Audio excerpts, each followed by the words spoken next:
Bienvenidos a la segunda sesión síncrona de la materia de trazabilidad y configuración de software. Espero que todos se encuentren muy bien. Para hacer más agradable la sesión y evitar interrupciones, desactivé la opción de micrófonos, pero pueden hacer preguntas por el chat en el momento que lo deseen. Al terminar cada par de diapositivas, leeré si hay preguntas para poder resolverlas.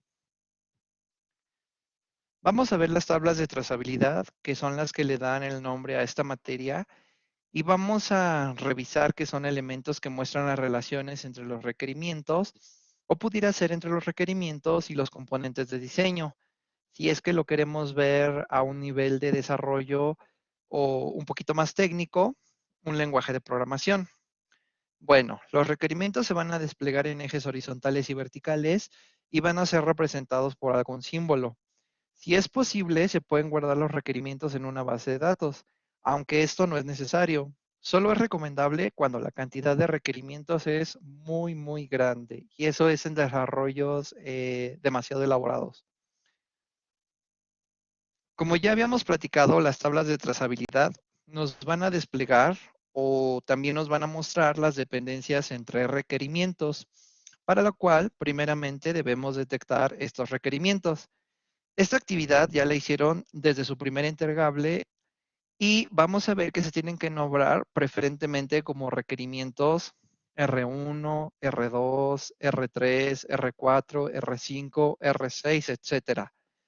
La forma más sencilla de hacer una tabla de requerimientos o una tabla de trazabilidad es poner un asterisco en la intersección de la fila y la columna, en donde un requerimiento es dependiente de otro. Y bueno, más adelante vamos a ver ejemplos para que esto quede más claro. Esta es la definición formal nada más. Para representar que una fila X o un requerimiento N depende de otro requerimiento en una columna P, Q, R, etcétera, se debe marcar en cada intersección esa dependencia. Y fíjense que aquí viene la parte más importante de cómo se van a leer las dependencias y son dos formas de hacerlo. La primera es a leer la tabla de izquierda a derecha, donde se pueden observar todos los requerimientos de los que depende un requerimiento en específico. Es decir, para que un requerimiento que está en una fila pueda ser dado como satisfactorio o terminado, se debe de ver qué requerimientos en la fila deben de cumplirse o terminarse previamente. Otra manera de leerse la dependencia es cuando se observan de arriba hacia abajo en una columna y aquí se van a leer los requerimientos que son dependientes de un requerimiento en específico. Esto lo vamos a ver en las siguientes diapositivas para que sea más fácil de comprender. A mí una analogía que me gusta usar en cuanto a la lectura en filas y columnas es, por ejemplo, si leemos en filas, estamos diciendo, bueno, yo que soy un estudiante, por ejemplo, cuando tengo 18 años, ¿de quién dependo? Ah, bueno, yo puedo decir que dependo de mi papá, de mi mamá, dependo de una beca que me dé el gobierno. Esta es una analogía a leer en filas. Y leer en columnas es, por ejemplo, cuando estoy haciendo mi declaración de impuestos y yo tengo que decir quién depende de mí. Por ejemplo, puedo decir yo tengo 2 hijos que van a la escuela, por lo tanto estoy pagando unas colegiaturas, entonces yo puedo decir N cantidad eh, de impuestos. Ahora, también se podría ver que cuando leemos en manera de filas, por ejemplo, haciendo algo más aterrizado a desarrollo, se podría decir que leer en filas nos sirve más en predesarrollo. Por ejemplo, puedo decir, para tener este requerimiento R1, primero debería determinar el requerimiento R3, R5 y R7, por decirlo de alguna manera. Y post desarrollo o cuando ya entregue el producto, podría decir, ahora el cliente me está pidiendo una modificación. Entonces, vamos a decir que me lo está pidiendo sobre el requerimiento R8. Si yo lo leo hacia abajo, puedo ver todos los requerimientos que voy a afectar si yo afecto ese R8. Por ejemplo, voy a decir que puedo afectar R3, R5, R7, etcétera. Entonces, esas son las analogías que a mí me gusta manejar. Ahorita es un poquito abstracto, pero lo vamos a ver más claro en los siguientes ejemplos. Bueno, la primera forma de leerlo, como ya lo habíamos dicho, es de izquierda a derecha y vamos a ver los requerimientos de los que depende un requerimiento en específico. En este caso, el requerimiento X, que es el que tiene la flechita ahí mostrada. En contraste, si nosotros leemos la tabla de arriba hacia abajo, sobre la misma columna vamos a ver qué requerimientos son dependientes de un requerimiento en específico. Es decir, para el segundo caso vamos a poder deducir qué otros requerimientos estoy afectando si modifico un requerimiento en específico. Nuevamente, esta es la definición formal. No se preocupen, vamos a ver un ejemplo que espero que les ayude a comprender mejor este tema. Bueno, ¿qué pasa con las tablas de trazabilidad? Esta imagen nos muestra un ejemplo de una tabla de trazabilidad donde ya se detectaron los requerimientos. Lo primero que debemos hacer es listar todos los requerimientos, tanto en la fila como en la columna, desde R1 hasta Rn. Fíjense que aquí es importante mencionarles que no se confundan con la notación o nomenclatura inicial, donde las filas eran nombradas como X, Y, Z, etcétera, y las columnas como P, Q, R. Al final nos estaremos refiriendo a los mismos requerimientos, tanto en las filas como en las columnas, es decir, R1, 2, 3, 4, 5, etcétera. Por obviedad, vamos a omitir poner asteriscos en la diagonal en donde hay una autoafectación. Es decir, es obvio que si yo modifico el requerimiento R1, él mismo va a ser afectado. Igual si yo modifico el requerimiento R3, el requerimiento R3 tendrá una afectación forzosamente. Aunque podemos declarar las autodependencias, de todos modos se van a cumplir, por lo que presuponemos que un requerimiento siempre se afecta a sí mismo. Entonces, pues no es común verlo en las tablas de trazabilidad. Si ustedes ven en alguna tabla de trazabilidad, digo en un libro va a ser muy difícil porque se revisan por muchos editores, pero vamos a decir que en una tabla de trazabilidad de algún documento en la industria o la empresa en la que trabajen, está declarado aquí un asteriscos. Eso quiere decir que pues es una persona que no es muy experta todavía en detectar dependencias de requerimientos, pero pues no está del todo mal, pero pues al final se considera una redundancia. Eh, bueno, después vamos a ver los requerimientos en orden de filas. Si yo, por ejemplo, quiero saber qué requerimientos necesito para que se pueda cumplir el requerimiento R1, vamos a estudiar esta primer fila, de la de R1. Voy a ver que tiene dependencias a los requerimientos R3 y R4. Si se fijan, por eso hay asteriscos en esas columnas. Puedo observar que el requerimiento R2 es dependiente de R5 y R6. A su vez, R3 es dependiente de R4 y R5. R4, si nos vamos barriendo la columna hacia la derecha, es dependiente de R2. Y bueno, bajando a la siguiente línea, R5 es dependiente de R6. Y finalmente, en la última línea, R6 no tiene ninguna dependencia. Ahora, ¿qué quiere decir esto en la etapa del primer desarrollo? Bueno, que si yo quiero tener como completado el requerimiento R1, debo de asegurarme que R3 y R4 se hayan completado. O visto de otra manera, el requerimiento R1 es dependiente de R3 y R4. Y no se preocupen todavía estamos en la etapa de la formalización, de la descripción formal. Pero más adelante hay un ejemplo aterrizado para que ustedes se den una idea más clara de qué se refieren estas afectaciones o dependencias. Bien, vamos a leer estas dependencias desde el enfoque de columna. Ahora, cuando yo leo en el orden de columnas, lo que estoy diciendo es, cuidado, si yo modifico el requerimiento R2, vámonos a la columna R2 y ahí vemos que hay un asterisco.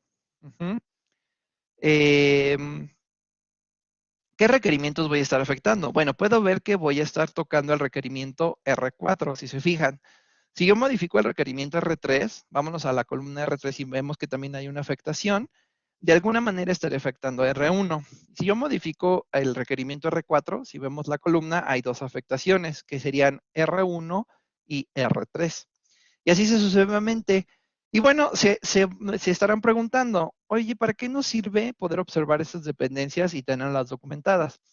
Ok, si el dueño del producto o el patrocinador del proyecto, cualquiera que esté involucrado y tenga decisión sobre nuestro proyecto, quiere hacer cambios en los requerimientos iniciales, bueno, en primera instancia vamos a poder saber qué tan drástica será la afectación del sistema cuando tocamos ciertos componentes de software.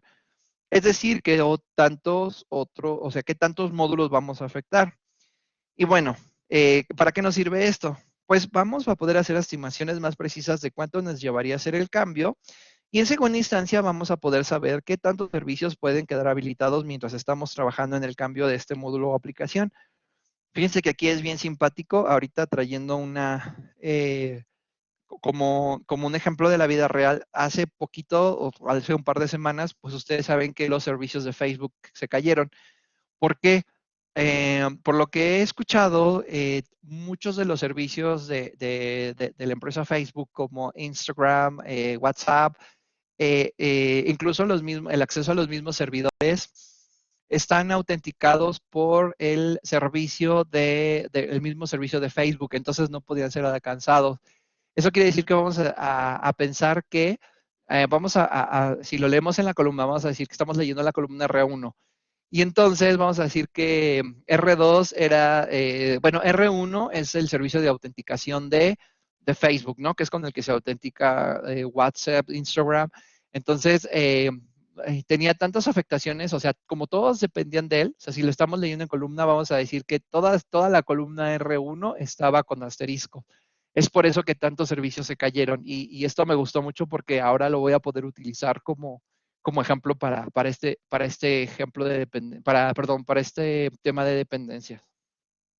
Bueno, en esta diapositiva se nos muestra un resumen de las dependencias de las que ya platicamos, que después pues ya pueden revisar con tranquilidad y si tienen duda, con gusto lo podemos revisar por mensaje. Pero aquí están sumarizadas o por ahí simplificadas. Bueno, ahora sí, lo más importante es que ustedes puedan ver esto como un ejemplo o con un ejemplo bien aterrizado, parecido a lo que ustedes ya nos entregaron o subieron a la plataforma, eh, para que ustedes puedan como hacer un símil hacia lo que ustedes ya me hicieron favor de mandar en sus trabajos de entregable 1. Entonces, fíjense, el ejemplo que yo les quiero decir es cómo mapear requerimientos en un sistema de reserva de salas de junta. Este es un sistema como cualquier sistema básico de reserva de calendario, donde se nos está pidiendo que tengamos el diseño de una página web para acceder al sistema de reservas. Luego, otro sería el diseño de una app móvil para acceder al sistema de reservas, es decir, tener una página web que se pueda acceder por un browser como Chrome, como Mozilla, como Edge, lo que ustedes gusten. Va a haber una aplicación móvil desarrollada en lo que ustedes se imaginen, en Android o en una aplicación para Apple o cualquier otra plataforma, en una Power App. Vamos a tener un diseño de una aplicación de escritorio para acceder al sistema de reservas, desarrollado en un lenguaje como Java, Python, etcétera. Después se nos va a pedir que el sistema de reservas o en el sistema podamos consultar la disponibilidad de una sala por horario, ¿sale? Vamos a decir que tenemos 3 salas de capacitación y el sistema me va a decir cuándo están ocupadas o cuándo no. Después, perdón, cuándo están disponibles, cuándo sí podría ser una reserva. Y después la funcionalidad de R5 es una funcionalidad para saber cuáles son la ocupación de la sala. Luego, voy a tener otra funcionalidad para poder dar de baja salas. Vamos a pensar que eh, se va a remodelar una sala o desaparece, entonces yo necesito darlas de baja. También una funcionalidad para baja de usuarios. Vamos a decir que 5 usuarios son los permitidos para reservar, pero después uno se va de la empresa y entonces solo quedan 4, tengo que darlo de baja. Otra funcionalidad de reserva de la sala, que es la más básica, ¿no? O sea, yo veo un espacio disponible y entonces yo ahí reservo para algún evento. Y finalmente una funcionalidad de cancelación de reserva previa. Bueno, no quiere decir que estas sean las únicas funcionalidades de la sala, es nada más para ejemplificar. Obviamente pueden tener otras funcionalidades, ¿no? Como actualización, alta de salas, que por ejemplo aquí no está declarada, pero bueno, obviamente si yo voy a dar de baja salas, baja usuarios, previamente tuve que haber tenido una funcionalidad de alta, ¿no? Pero para no hacer tan grande el ejemplo, vamos a dejar estas funcionalidades. Pero bueno, obviamente ustedes saben que hay más funcionalidades. Déjenme, voy a ir al chat para ver si hay alguna duda. No, todo está bien, entonces me voy a seguir. Recuerden que pueden poner sus dudas en el chat en cualquier momento. Yo las estaré leyendo y contestando para que no haya no se quede ninguna nota por ahí. Bueno, vamos a analizar las dependencias. Fíjense que R1, R2 y R3 tienen que ver con el front-end. Es decir, la parte gráfica o la parte de donde el usuario, la que tiene contacto con el usuario. Y aquí les quiero decir que, pues, una práctica muy común en el desarrollo de sistemas es desacoplar la parte gráfica, la entrada. Si ustedes ya llevaban materias como ingeniería de software o diseño web, seguramente sus profesores les deben de haber mencionado que no debe haber relación o no debe haber dependencia entre la parte gráfica y la parte de la funcionalidad, ¿sale? Si hay una alguna dependencia, o sea, si ustedes modifican la parte gráfica, y eso quiere decir que hay un mal diseño. Entonces, es bien importante esto. Si no han llevado esas materias, cuando las vean, pregúntenle a sus profesores, lean los libros de ingeniería de software y van a ver que siempre se recomienda, y la misma experiencia cuando ya están desarrollando software, que no haya acoplamiento o no haya dependencia entre la parte gráfica. Es decir, por ejemplo, si yo quiero hacer una modificación, vamos a decir, una actualización para que se vea mejor el look and feel, vamos a decir que de la app móvil para acceder al sistema de reservas, yo aún así voy a tener la página web y la aplicación de escritorio para poder hacer mi reservación, ¿sale? Y esa es la ventaja, que como no está acoplada, no está dependiente, yo puedo tener tres diferentes entradas a mi sistema sin afectarlo. Ok. Bueno, ¿cómo lo represento eso en la tabla de trazabilidad? Bueno, si se fijan, yo tengo las columnas R1, R2 y R3, y entonces yo digo que toda la parte gráfica no va a afectar a nadie. Por eso lo puse de este tono rosa o rojito, donde yo ya puedo descartar que ahí no va a haber dependencias. ¿Ok? Entonces, todas esas columnas, pues ya todo lo que es parte gráfica, yo la puedo poner, la puedo descartar. Ya no voy a declarar dependencias ahí, ¿sale? Ok. Déjenme ver si hay dudas en el primer paso. No hay. Muy bien, seguimos en el segundo. Vamos a seguir analizando los requerimientos y cómo se van a declarar en la tabla de trazabilidad. Bueno, el análisis de dependencia. Vamos a analizar R4 y R5. R4 es la funcionalidad para consulta de disponibilidad de sala por horario y R5 es la funcionalidad para consulta de reservaciones previas del usuario. Bueno, estas dos son funcionalidades, son simples consultas SQL o SQL que regularmente son los primeros elementos que se desarrollan. Hay varios enfoques. Uno de los más populares es hacer primero todo lo que tiene que ver con la relación de los elementos en la base de datos y después ya se pasa a desarrollar toda la parte de arriba, ¿no? Pero hacemos la base, diseñamos las tablas, las dependencias, quiénes son tablas padre, hijo, etcétera, y ya después, una vez que funciona el diseño de la base de datos, pues ya se empieza a desarrollar todo lo que va por arriba, ¿no? Todo lo que va con el lenguaje de programación. No es el único, no es exclusivo es el que se tiene que seguir, pero bueno, es un esquema popular de desarrollo. Entonces, bueno, regularmente cuando tenemos este tipo de funcionalidades que tienen que ver con base de datos, bueno, podemos desarrollar sin que haya una afectación o que yo dependa de alguien. ¿Cómo yo declaro que yo no dependo para poder desarrollar toda la parte de base de datos y que no afecta al sistema, o sea, que no estoy dependiente de otro elemento del sistema? Bueno, pues ahora fíjense que me voy a ir a la fila. Entonces yo voy a descartar que R4 y R5, que son funcionalidades de SQL, o son afectados eh, por otros requerimientos, ¿no? Yo puedo estar desarrollando libremente sin preocuparme que otro requerimiento me esté afectando, y si ven la fila R4 y R5, la estoy descartando. Ahí no va a haber ninguna dependencia. Déjenme ver en el chat si hay alguna duda, por favor pónganla. Bueno, pues hasta aquí no hay dudas. Me voy a seguir a la siguiente diapositiva. Discúlpenme, aquí me adelanté. Ok, ya estamos las funcionalidades. Ok, y R6, funcionalidad para baja de salas. Bueno, como ustedes saben, para poder dar de baja una sala no debe de haber reservaciones hechas previamente para ese espacio. Porque si hubiera, la reservación ya no sería válida para ese dominio. ¿Qué quiere decir? Que yo antes de dar de baja un espacio que antes era reservable, yo debo eliminar todas las reservaciones que había, ¿no? Es como si ustedes llegaran a un hotel, les dan la habitación 5B Ustedes llegan y la habitación ya no existe, ¿no? Porque la están remodelando o simplemente desapareció el edificio, ¿no? Entonces, eso pues no sería factible.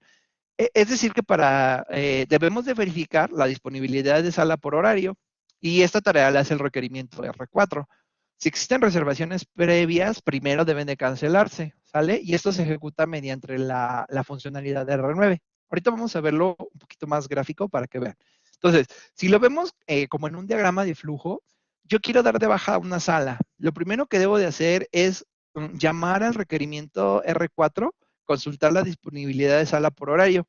Si existen reservas, debo eliminar las reservas por medio de la funcionalidad de R9 y vuelvo otra vez a intentar dar de baja la sala. Consulto la disponibilidad de sala por horario hasta que ya no existan reservas. Yo tengo que dar todas las reservas de baja. Esto podría ser mediante un ciclo o una a una, pero al final yo debo de pasar siempre por esta validación de que ya no existan reservas. Hasta que ya no existan reservas, puedo ejecutar el código de dar de baja la sala, ¿sí? Para que, como les decía, no haya sorpresas de que ya no existe el espacio. Espero que esto haya quedado claro. Me voy a regresar al chat a ver si hay alguna duda. No, aquí no hay duda. Bueno, nos seguimos. Y entonces estoy declarando así que aquí lo puse con una X, pero bueno, al final sería un asterisco. Digo que R6 tiene dependencia con R4 y R9, como lo vi en el diagrama de flujo. Ahora, funcionalidad para dar de baja usuarios. Y bueno, es lógico que no puedo dar de baja un usuario que tenga reservaciones previamente hechas. Es decir, se necesita usar la funcionalidad para cancelación de reservaciones, otra vez R9. Ahora, vamos a ver el ejemplo. Yo soy un usuario de una plataforma, ¿no? A lo mejor de estas que te dan en habitaciones de hoteles más baratas. Entonces vamos a decir que yo para mis vacaciones de diciembre o de verano yo reservé un espacio en un hotel y para diciembre reservé en otro. Si yo me diera de baja como usuario y ya no quiero pagar el servicio y se quedaran ahí mis reservaciones de hoteles, bueno, teóricamente el hotel estaría suponiendo que yo voy a ir al verano, ¿no? Y esa habitación se quedaría vacía tanto en verano como en invierno. Entonces, no es posible, no es lógico que eso pase en el dominio. Entonces, primero tendría yo que cancelar las habitaciones, ¿sale? O mis reservaciones. Entonces, aquí sí veo el flujo. Si yo quiero dar de baja a un usuario, bueno, primero consulto si hay reservaciones previas del usuario. Si hay reservaciones, tengo que eliminarlas, ya sea en un ciclo o una por una, hasta que ya no existan reservas. Cuando ya no existen reservas, yo ejecuto el código y termina mi funcionalidad de R7. Y entonces yo declaro que R7 depende de R5 y R9 nuevamente. Ahora, la funcionalidad de reservación de salas.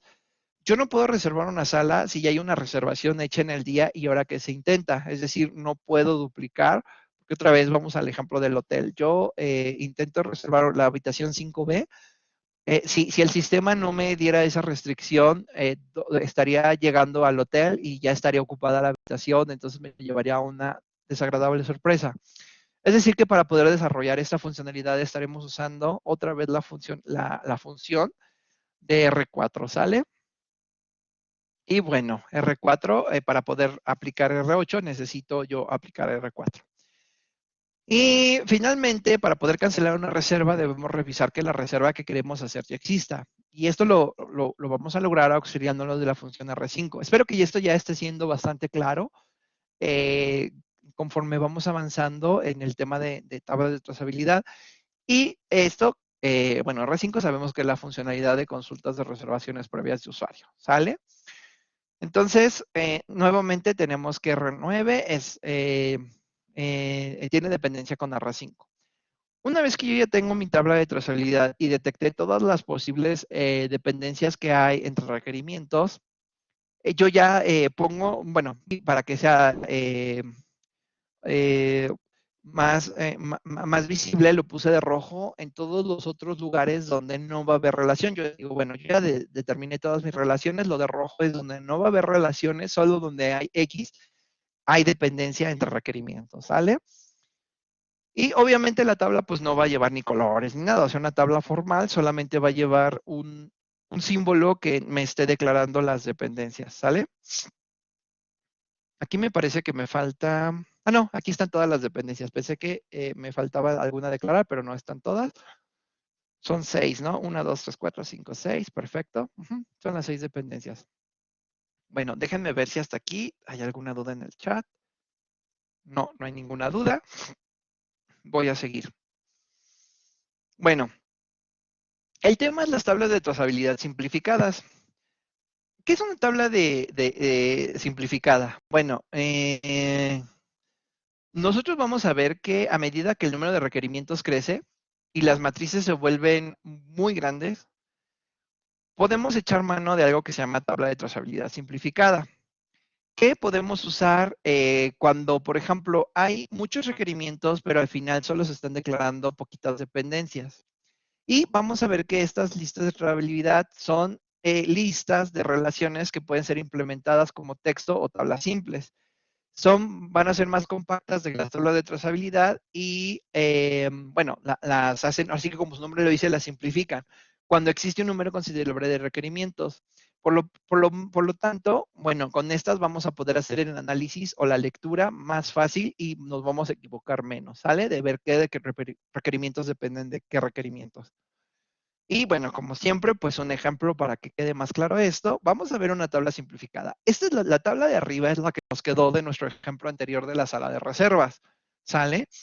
Y está bien sencillo, chicos, porque, por ejemplo, lo único que tengo que hacer es empezar a leer en orden de filas, por ejemplo, R1, y si leo toda la fila, veo que no hay ningún requerimiento. Entonces, R1 ni siquiera se pone en la tabla simplificada. R2 también está limpia. Toda la fila R2 está limpia, la fila R3 está totalmente limpia, la R4 igual.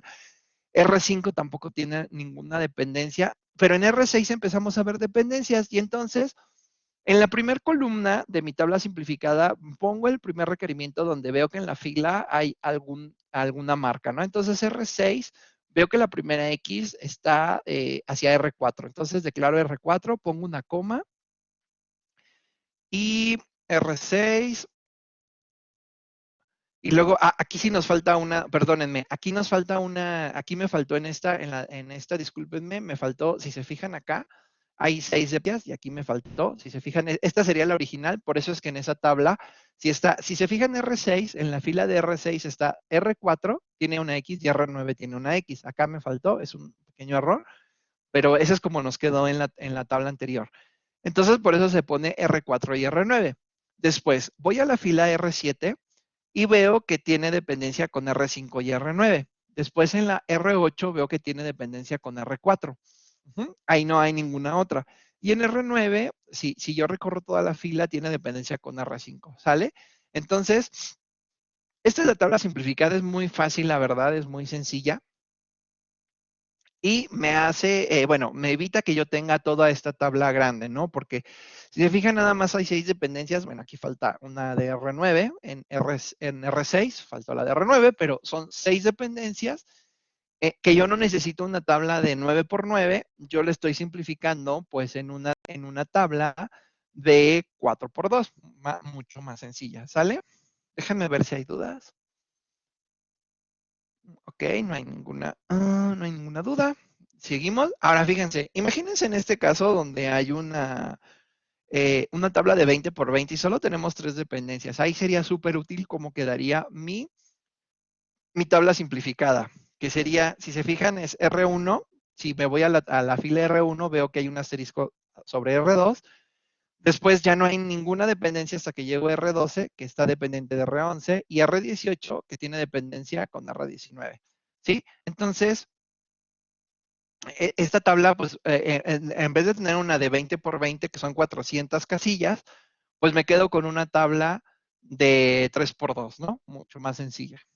Y finalmente el primer ejemplo que vimos, donde están las dependencias, pues yo las declaro, ¿no? Si se fijan, si ven la fila R1, tiene dependencia con R3, R4, R2 tiene dependencia con R5 y R6, R3 tiene dependencia con R4 y R5, R4 tiene dependencia con R2 y R5 tiene dependencia con R6. Y R6 pues, no tiene ninguna dependencia, por eso ni siquiera se declara.